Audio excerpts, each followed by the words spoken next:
Bonjour, c'est Darutin et je vous souhaite la bienvenue sur cette Poké-Recette, l'émission qui cuisine les Pokémon. Si vous ne connaissez pas le concept, je vous conseille de partir tout de suite, il en va de votre santé mentale. Aujourd'hui, je termine ma série sur les starters et cette fois-ci, je vais m'attaquer du coup à Bulbizarre. Que peut-on retenir sur ce Pokémon? Il est de type plante et poison, il est principalement vert et a une espèce de gros bulbe sur le dos. Pas évident tout ça. Je ne vous cache pas que, comme pour la vidéo précédente, il y a eu plusieurs tentatives.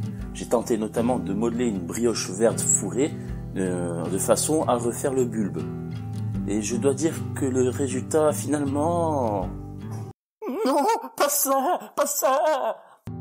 Du coup, j'ai dû repenser la recette. On va toujours prendre le bulbe tel un barbare, même si je doute que Conan se passionne pour la cuisine végétale. Mais on va tenter de l'ouvrir pour voir ce qu'il y a dans ce bulbe pas mûr. Que vous l'auriez pas compris, je vais faire une salade. Une salade délicieuse et rapide à faire, mais une salade quand même. Ça va pas être ma recette la plus travaillée et la plus compliquée. Si vous êtes prêts, on y va. Cette fois-ci, je ne vais pas développer plusieurs parties. Dans les autres vidéos, je le faisais parce qu'on peut choisir un peu l'ordre dans lequel on le fait. Par contre, ne me faites pas le dressage avant d'avoir cueilli les aliments, sinon ça veut dire que vous avez un grain. Donc, pour la recette, il nous faut, ça. Comme d'habitude, vous avez ce même détail en description de la vidéo. En premier, on va prendre notre aubergine et la couper en petits morceaux en enlevant la peau.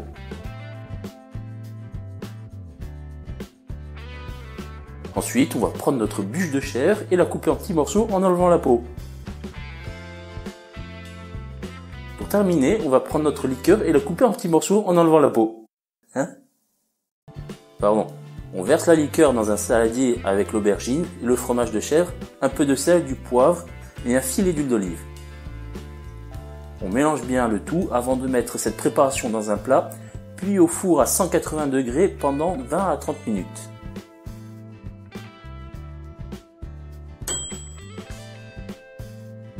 Pendant que l'aubergine est en train de refroidir, on va prendre quelques amandes entières pour les écraser avec le plat d'un couteau, puis les réserver pour plus tard. Si vous avez peur d'abîmer votre couteau, vous pouvez le faire avec beaucoup d'autres choses. Un verre, un rouleau à pâtisserie sans manche, même une casserole fera l'affaire. Oh non, s'il vous plaît, vos gueules. On va prendre quelques feuilles sur les sucrines. Si le bas des feuilles se recourbe trop, on les taille un peu et on commence à les poser dans l'assiette. Ensuite, on va couper nos avocats en deux, puis enlever les noyaux. C'est seulement à partir de ce moment qu'on peut savoir si on a de bons avocats. Désolé, j'étais obligé de faire cette blague. Pour vérifier son état, on va simplement passer délicatement notre doigt entre la peau et la chair. Si on ne peut pas enlever la peau avec les doigts, il est trop frais. Si la chair s'écrase quand on passe le doigt, il est trop mieux. Pour la vidéo, j'ai un avocat qui est un peu frais, mais parfait pour la recette. Du coup, je vais le voir l'éplucher avec un couteau. Une fois épluché, on va faire quelques tranches assez fines dans la longueur et les mettre dans l'assiette. On va aussi mettre quelques cuillères de la préparation cuite au four, saupoudrer quelques morceaux d'amandes et on termine avec un peu de sauce soja sucrée en gouttes ou en filet. Voilà le résultat. C'était rapide, hein. Maintenant, comment je vais faire pour meubler du coup? T'inquiète, on gère. Ouais, t'inquiète, on va gérer ça. Mais... Voilà, cette vidéo est à présent terminée. Si vous remarquez, avec Carapuce, Bulbizarre et Salamèche, maintenant vous avez un menu entrée plat dessert. D'habitude, je demande toujours le CLAP en fin de vidéo, mais je vous invite vraiment à laisser un commentaire en dessous de la vidéo, c'est toujours agréable de pouvoir partager des impressions et discuter avec des gens. N'oubliez pas aussi le hashtag Poké-Recette sur Twitter et Facebook qui est aussi là pour ça.